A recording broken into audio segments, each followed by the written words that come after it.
Bonsoir, bienvenue à l'Atelier Librairie, le livre voyageur animé par Fabienne Roch et moi-même, Bruno Lalonde. Nous sommes à Montréal le 13 mars 2022. En fait, la vidéo que j'aurais dû enregistrer, j'aurais dû vous parler de Jack Kerouac hier, le 12 mars 2022. On célébrait le 100e anniversaire de sa naissance. Il est né donc à Lowell, Massachusetts, le 12 mars 1922. Cet écrivain emblématique du Québec, du Canada français, que j'ai beaucoup lu dans ma prime jeunesse. Aujourd'hui, dis-je, j'ai relu Les Souterrains, livre que j'ai lu il y a à peu près 40 ans. Et le sentiment que j'en avais éprouvé à l'époque, c'était un sentiment de lassitude.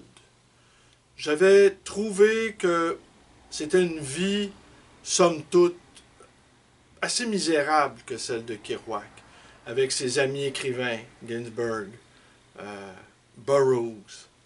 Mais je me reconnaissais dans ma jeune vingtaine, début des années 80, nous n'étions pas encore entrés, nous n'avions pas encore pris le virage numérique, le virage informatique, pardon. Le virage numérique, nous sommes en train de le prendre depuis 20 ans déjà.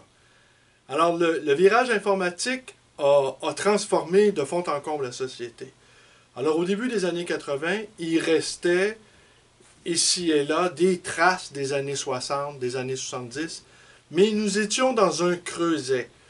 Début des années 80, crise économique grave, assez importante en tout cas. Une lassitude, les boys de Chicago reprenaient le pouvoir, la pensée économique de droite resserrait son étau sur nous. Étreinte qui est toujours là, quoi qu'on en dise, quoi qu'on en pense.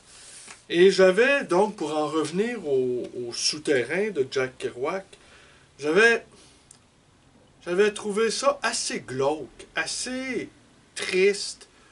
Des histoires aussi, c'est quoi l'histoire?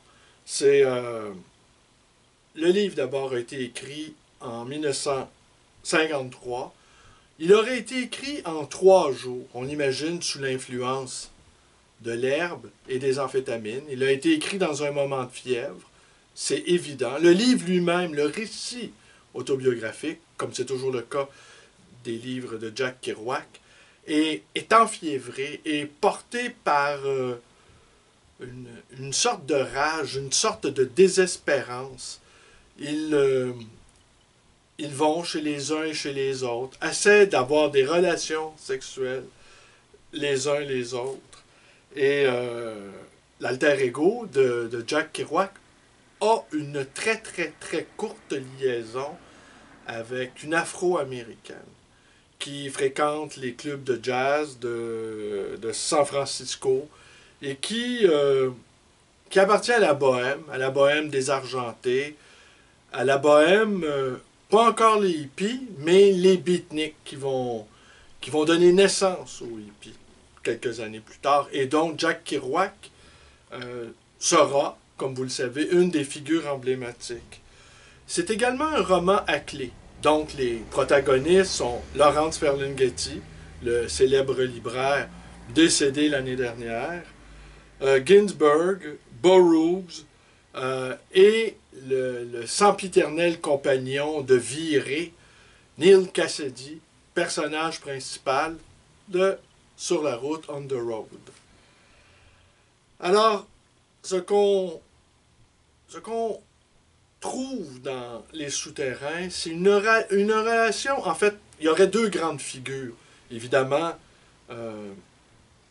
Mardou Fox, de son vrai nom, Aline Lee, qui est à la fois, c'est une Afro-Américaine, replaçons-nous dans le contexte du milieu des années 50, il y a une sorte évidemment, d'attirance, mais en même temps, il y a une sorte de répugnance aussi, parce que il dit qu'elle lave mal la vaisselle, qu'elle entretient mal sa chambre, qu'elle est une souillon même. C'est le mot souillon, en tout cas, c'est ce que la traduction offre comme mot. Et en même temps, il veut faire l'amour avec elle. Mais il y a la mère de Jack Kerouac, qui apparaît, qui est la deuxième figure centrale de ce récit, la mère de Jack Kerouac, dont on sait qu'il avait des liens. En fait, on pourrait dire sommairement, il n'avait pas réglé son Oedipe. Mais mère, elle l'étouffait. Si ma mémoire est bonne, le nom, c'est Gabriel. Et peut-être que je me trompe, il aurait fallu que je vérifie. Ma mémoire, parfois, me fait défaut. Et à la fin du récit, il évoque sa mère en disant que sa mère le comprend, lui, mais mère, il peut aller se blottir dans le giron maternel. Elle le comprend, tandis que les autres femmes ne le comprennent pas. Je vais vous lire un ou deux passages, et après, je vais finir par vous révéler quelque chose. Je garde le punch pour la fin, si je peux dire. Un tout petit passage, parce qu'il est tard. Une grosse journée. Très, très grosse journée.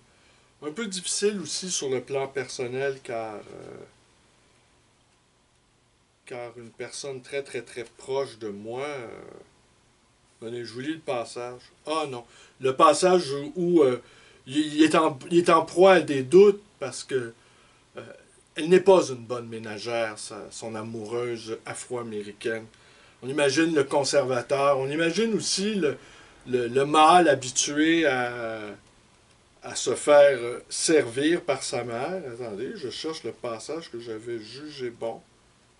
Peut-être que je vous lirai rien. Ça va peut-être être une très très courte vidéo, faite in extremis, en me disant que je dois continuer, comme l'année dernière, 4 mois consécutifs de vidéos, avec toujours ce thème qui revenait, la littérature obsidionale, la littérature de siège.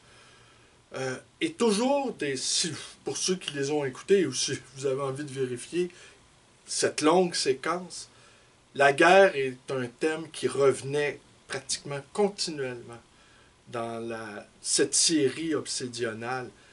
Et je me demande si j'ai pas... Évidemment, je ne pouvais pas imaginer ce qui se passerait, ce qui se passe en ce moment, depuis le 24 février. Mais je pense que nous sommes entrés dans une... Je l'ai dit à plusieurs reprises l'année dernière, nous sommes entrés dans une crise, selon moi, une crise systémique. Et une crise systémique, c'est compliqué. Et ça... C'est qu'en fait, le monde tel que nous l'avons connu a disparu il y a 24 mois. Et nos acharnements, ça je l'ai dit à quelques reprises l'année dernière, notre acharnement à revenir à l'état antérieur était assez symptomatique de ce refus de changer, de ce refus d'évolution. Et écoutez, je ne vous lirai pas en fait aucun passage ce soir, je vais vous épargner ça. Mais le relisant aujourd'hui, j'ai retrouvé ce désenchantement mien à l'époque, lu au début des années 80. Et beaucoup de tristesse, beaucoup de... quelque chose, la vie déglinguée, la vie sans prise, qui pouvait peut-être dans les années 50... paraître une sorte de bohème désargentée, pouvait paraître attirante. Mais aujourd'hui, cette bohème artiste, elle s'est dissoute, elle a été balayée justement par les années 80. On sait que la condition des artistes, elle est difficile, en particulier celle des écrivains dans ce coin d'Amérique où écrire en français et penser en français n'est pas, n'est pas gagné. Alors, je vous raconte, j'ai retenu la date parce que j'ai retrouvé ceci dans mes carnets numériques. J'écris presque tous les jours sur ma plateforme Facebook. Et je suis allé retrouver la date. Et c'était le 21 avril. Je vais conclure là-dessus ce soir. Ça va être une courte. Le 21 avril 2019, il y a une dame qui entre à la librairie. Une dame, une métisse, d'environ une soixantaine d'années, assez grande, et qui me demande si j'ai des livres de Jack Kerouac. Qui me demande dans un français correct. Un français correct, mais assurément c'était quelqu'un d'expression anglaise. Et qui me demande si j'ai des livres de Jack Kerouac. Alors, je regarde et peut-être en avais-je, mais je n'avais pas celui qu'elle cherchait. Et celui qu'elle cherchait, c'était Les Souterrains, précisément. Et alors, ça reste comme ça. Et là, elle enchaîne en me disant quelle est que sa mère est un personnage de roman de Jack Kerouac. J'étais assez interloqué par cette confidence. Et elle ajoute que c'est le personnage de Mardou Fox, qu'elle est la fille d'Allen Lee. Je suis resté sans voix, je n'en revenais tout simplement pas que la fille d'un personnage réel, d'un récit de Jack Kerouac, entre dans ma librairie le 21 avril 2019. Et j'écrivais, tenez, je vais vous lire ce que j'écrivais. Les Souterrains. Cette dame new-yorkaise en visite chez son fils à Montréal me raconte dans un français laborieux cette histoire invraisemblable que sa mère a eu une liaison amoureuse avec Jack Kerouac. La maman, Allen Lee, renommée Mardou Fox, a été assez horrifiée de se voir portraiturée dans l'un des récits les plus glauques de Jack Kerouac, Les Souterrains. Honnêtement, je suis estomaqué. Les libraires sont devenus les confesseurs du 21e siècle et les librairies des temples, des confessions inavouables. C'était le 21 avril, c'était le dimanche 21 avril, jour de Pâques.